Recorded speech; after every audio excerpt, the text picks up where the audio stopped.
Lakṣmī Tantra, Chapter 13, The True Form of the Jīva. Shri, O Śakra, now hear my explanation of my fifth shakti, the functional capacity known as anugraha, granting blessings, mercy, or divine grace. The anugraha-śakti is traditionally known as my fifth shakti. My son, I am now going to describe her true nature to you. These jivas are deluded by avidyā, subjected to the illusion of asmitā, and overwhelmed by my shakti called tirodhāna. In general, they fall from a higher to a lower position, but they also show a tendency to ascend from lower to higher positions. Such jivas are subjected to three types of bondage and move through the three states or regions. Broiling in their own deeds, they are in the very center of the hot coal representing mundane life. They inveterately seek happiness, but instead, owing to ignorance, get crushed by misery.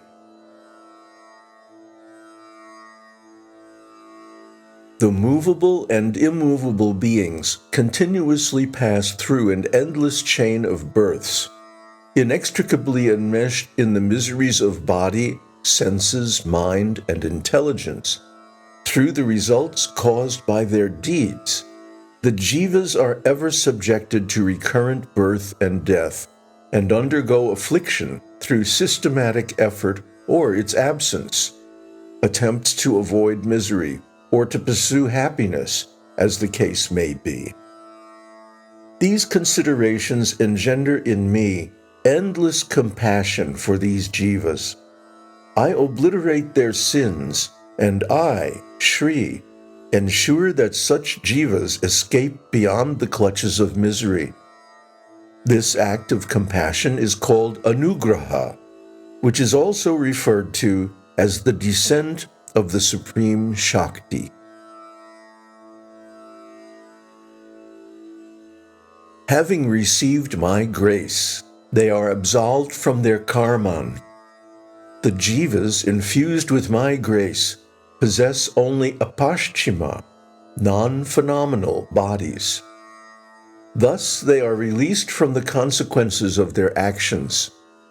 The precise moment of the descent of this anugraha-śakti is known only to me.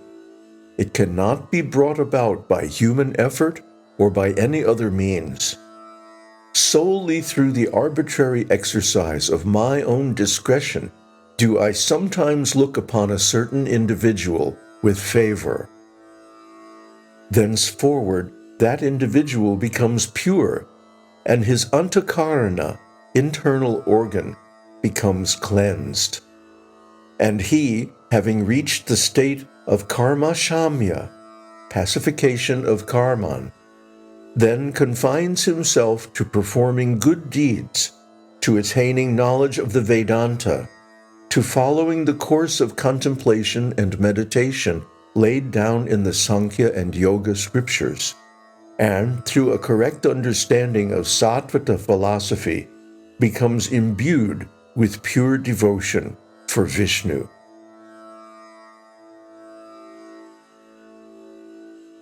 Then, gradually after a lapse of time, the yogin, meditating adept, who has shaken off all accumulated kleshas, afflictions, by freeing himself from every shackle, glows brightly, liberated from all attachment, and ultimately becomes one with the Supreme Brahman, represented by Lakṣmī and Narayana. This is my fifth shakti, known as anugraha. The reason for my engaging in activities such as tirodhāna, etc., the kleshas, is purely a matter of my own choice. Thus, O Śakra, understand my fivefold divine functions, about which I have nothing further to add.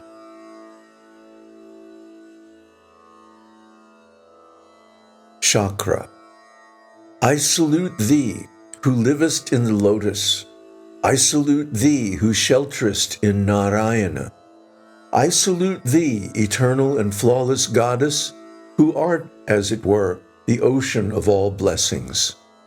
Though the great darkness of my mind has been dispelled by the flow of thy nectar-like words, yet I am eager to know more about the excellent form of Chit Shakti. Shri. Narayana is the unique God, the eternal Supreme Soul. He is the everlasting embodiment of all the attributes, jnana, bala, aishwarya, virya, shakti, and tejas. He is beginningless and without limitation in space, time, or form. I, the Supreme Goddess, am his Shakti, consisting of his I-hood, resplendently displaying the 6 divine attributes, omnipotent and eternal. My unique essential form consists of pure and unlimited consciousness. All the successful yogins amongst all the jivas exist in me. Through my sovereign will, I manifest the whole of creation on myself as the substratum. All the worlds come into existence on me, as birds dart on water. Of my own choice, I descend through limited forms in fulfillment of my 5 functions. This, my descending self, is called Chit Shakti. This is my limited self of concentrated consciousness, which is pure and at the same time independent. Even in this concentrated consciousness, the universe is manifest. Similarly, as the reflection of a mountain may be caught in a mirror, or the sea may be observed in a drop of water.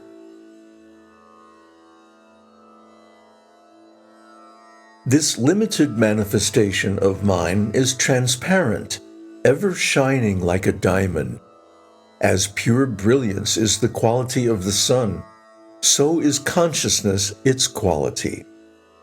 The jiva is spontaneously manifested by Chit Shakti, possessing similar traits, and this jiva is also continuously occupied in performing the 5 daily duties corresponding to the 5 functions of God enumerated in the preceding verses. The contact of Chit Shakti with objects and their qualities, such as blue, yellow, etc., is called by the wise srishti. Attachment of Chit Shakti to such objects is called sthiti. The cessation of the jiva's attachment to an object, caused by the desire to seize another, is referred to by the learned in the science of the principles as sanhriti. The vasana, impressions left by the objects, is tirodhāna, and the eradication of that impression is anugraha. This destruction has the propensity, like fire, to destroy everything within reach. The jivas are sustained by merely an infinitesimal part of myself. I have previously explained my illusory form in association with its relevant objects to you in Chapter 7. When, in consequence of the advent of pure knowledge, the jiva discards its limitations, then, freed from every shackle, it becomes illumined with knowledge. In consequence of the advent of the divine attributes, jnana and kriya, it then becomes omniscient and omnipotent. And since all fetters have been removed, in acquiring my nature, it even becomes non-molecular in size, that is, infinite. As long as it is unnoticed by me, who am moved by pity, its knowledge continues to be restricted, and it continues to experience the universe through its senses. observing objects with the eye, using mind to form notions, attributing ego consciousness by virtue of ahankara, it finally uses intelligence to determine an object. Thus, from having lived in the waking state, it enters svapna, dream state, by relying then solely on its internal senses. From that state, it enters the state of Suśupti and reverts to its own true nature. These three states actually belong to Prakriti and not to the jiva. Even the state of Turiya, entered during the jiva's meditative trance, does not properly belong to it. The jiva does indeed consist of Shuddha Sattva, pure transcendental substance.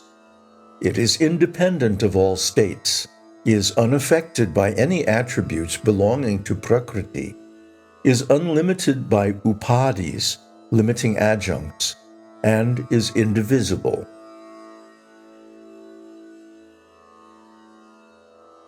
In fact, the jiva incorporates pure consciousness, but although that is its essence, it becomes blinded by avidyā and hence does not see me, who am, however, clearly visible and am identical with its own self. Shakra. O goddess, how can you say that you are clearly visible when you are beyond the reach of all senses? O Ambuja, even the Vedanta fails to clarify your true nature. Shri. O Shakra, consider me to be intuitively realizable by all embodied beings.